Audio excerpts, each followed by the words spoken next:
We're in the ocean of Southeast Asia, getting ready to search for a fish that lives in a place so dangerous that most other fish won't even come near it. Ready? Let's go diving.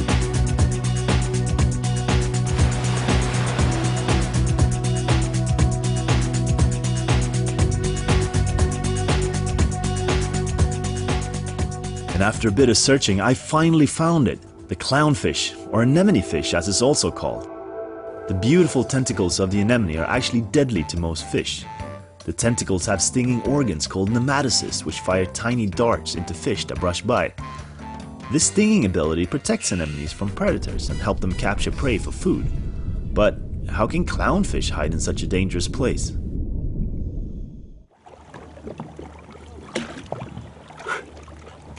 Well, that's because clownfish have a symbiotic relationship with anemones that is so important that clownfish are almost always found among anemones.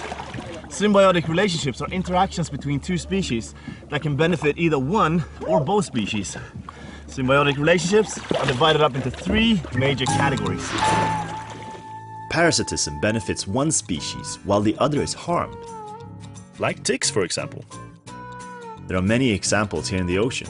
Take parasitic fish lice, for example, that cling to a host fish and feed on its body fluids. Amazingly, fish will sometimes find a cleaner fish or a cleaner shrimp to help remove the parasites from their scales, mouth and gills. When this happens, a mutualistic relationship is formed between the fish and the cleaner organism. Mutualism is a symbiotic relationship in which both species benefit from the relationship. This bird here eats the tick, which benefits the cow. In our fish example, the host fish is clean off its parasites and the cleaner fish gets a free meal. Both species benefit, but not the sea lice anymore. Hey, I already brushed my teeth today! The third symbiotic relationship is commensalism. Commensalism benefits one organism, but the other one is neither harmed nor helped. You might have had a bug hitchhiking on you at some point without knowing it.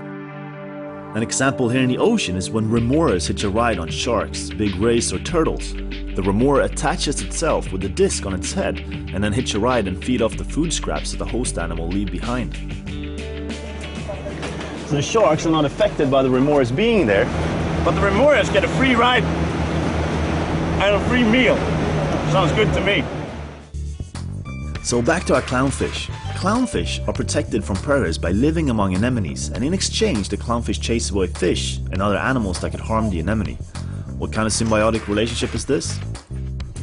That's right, mutualistic. Okay, but we still have one important question to answer. How can the clownfish be immune to the anemone sting? Well, a clownfish must first get used to its host anemone by developing a protective mucus coating. Kind of like when we use sunscreen. And there are two possible explanations for how this happens. The first explanation is that the clownfish secretes its own mucus, which lacks the substance that makes the anemone fire its stinging nematocysts. It's as if the clownfish had a protective force field or invisible cape. And the second explanation is that the clownfish uses mucus produced by the anemone. The unprotected clownfish initially touches the anemone with its fins, even getting stung slightly at first, but over time gains the protective mucus coating. Symbiotic relationships happen everywhere, even in our own bodies. Did you know that every time you eat yogurt, you're actually filling up your digestive tract with symbiotic bacteria? That's right, you become the host for these natural bacteria, and they help you process and digest the food that you eat every day. Alright, so next time you go outside, stop and look around and see how many symbiotic relationships you can spot around you and record what they are. And remember, never stop exploring your world.